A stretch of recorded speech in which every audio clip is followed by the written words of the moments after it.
तो भाई साहब आज की मंडे नाइट रॉ की जो शुरुआत है वो करते हैं हमारे world heavyweight champion main event Jey Uso. अब भाई साहब जे उसो आए तो थे लोगन पॉल से बात करने के लिए एंड कॉल आउट भी उन्होंने लोगन पॉल को ही किया था, बट भाई साहब आ जाते हैं पॉल हेमन। पॉल हेमन को देखकर जे उसो बोलते हैं कि यार तेरे अंदर हिम्मत बहुत है, जो कुछ तूने रोमन रेंस के साथ में और मेरी फैमिली के साथ में किया है उसके बावजूद तू मेरे सामने आकर खड़ा हो गया है। जिस पर पॉल हेमन बोलते हैं कि मैंने रोमन रेंस को बिट्रे कर दिया, तो उस बारे में बात कर रहा है। तो जे उसो बोलते हैं हाँ मैं उसी बारे में बात कर रहा हूँ। वो कहते हैं कि मैंने रोमन रेंस को पहले दिन से ही समझाया था, सीएम पंक को भी वार्न किया था। जिस पर पॉल हेमन बोलते हैं कि यार किसी ने मुझे तो वार्न नहीं किया। वो बोलते हैं किसी को भी उस सिचुएशन से नहीं गुजरना पड़ा है जिससे मैं गुजरा हूँ। मेरे बेस्ट फ्रेंड सीएम पंक ने मेरे को एक ऐसी सिचुएशन में डाल दिया था जहां से 100% मेरे और मेरे ट्राइबल चीफ रोमन रेंस के रिश्ते खराब होना तय था। एंड चलो सबसे पहले रोमन रेंस की ही बात कर लेते हैं। मैंने अपने बेस्ट फ्रेंड सीएम पंक के साथ में मिलकर एक सपना देखा था। जब रोमन रेंस अपने कॉलेज में फुटबॉल खेला करता था और अपने फादर के नक्शे कदम पर चलकर रेसलिंग रिंग में आने की भी नहीं सोची थी, तब मैं चाहता था कि सीएम पंक एक दिन रेसलमेनिया को मेन इवेंट करे और मैं उसके कॉर्नर में खड़ा रहूं।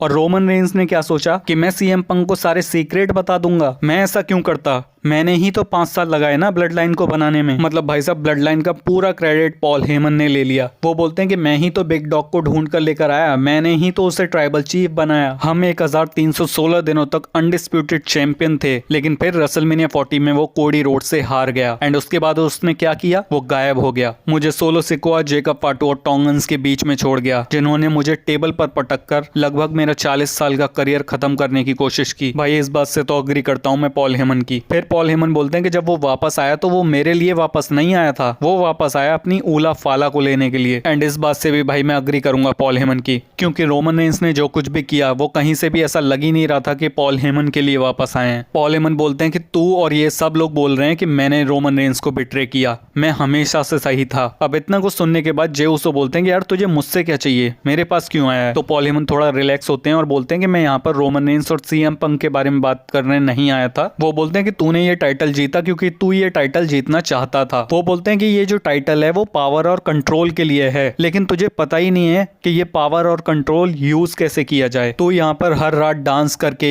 ईट करके, परफॉर्म करके ये सब नहीं कर पाएगा। एंड इसके बाद पॉल हेमन बोलते हैं कि ये जो टाइटल है वो चाहिए सेथ रॉलिंस को। सेथ रॉलिंस को पावर चाहिए, कंट्रोल चाहिए। ब्रॉन ब्रेकर स्टेज 1 था, स्टेज 2 है इस टाइटल को लेना। पॉल हेमन बोलते हैं कि मैं यहाँ पर आया हूँ तुझ पर एक फेवर करने। जे उसो सेथ रॉलिंस तुझे वर्ल्ड हैवीवेट चैंपियनशिप के लिए चैलेंज करेगा एंड तुझे हरा के ये चैंपियनशिप तुझसे लेगा। और मेरा फेवर तुझ पर ये है कि तू डिसाइड कर ले कि तुझे कहाँ, कब और किस जगह हारना है। एंड जे उसो ने भाई साहब बड़ी ही स्टाइल में, कहीं नहीं आज ही ये मैच होगा, और एक्सेप्ट कर लिया पॉल हेमन के इस चैलेंज को। शो के मेन इवेंट में हमें ये मैच देखने को मिलता है। रिंग साइड पर ब्रॉन ब्रेकर मौजूद है सेथ रॉलिंस की हेल्प के लिए। एंड इस मैच को देख करके यार मैं ये बोल रहा हूँ कि भाई इस मैच को यहाँ पर क्यों करवा दिया, बैकलैश में ही करवा देते, क्योंकि ये मैच हमें बहुत तगड़ा देखने को मिला है भाई। क्लोज किकआउट्स देखने को मिले हैं। जे उसो स्पेयर लगाने के लिए जा रहे होते हैं, उसको पेडिग्री में चेंज कर दिया, स्टॉर्म लगाया, उस पर किक आउट हो रहा है। जे उसो ने स्पेयर हिट किया, उस पर किक आउट कर दिया सेथ रॉलिंस ने। ब्रॉन ब्रेकर इंटरफेयर कर रहे हैं तो भाई जे उसो की हेल्प के लिए सैमी ज़ेन आ जाते हैं। जे उसो ने सुपर किक लगाई, स्पेयर लगाया, फ्लैश लगाया, उसके बावजूद सेथ रॉलिंस ने किक आउट कर दिया। ब्रॉन ब्रेकर ने रिंग साइड पर सैमी ज़ेन और जे उसो दोनों को स्पेयर लगाया एंड जे उसो को रिंग में भेज दिया।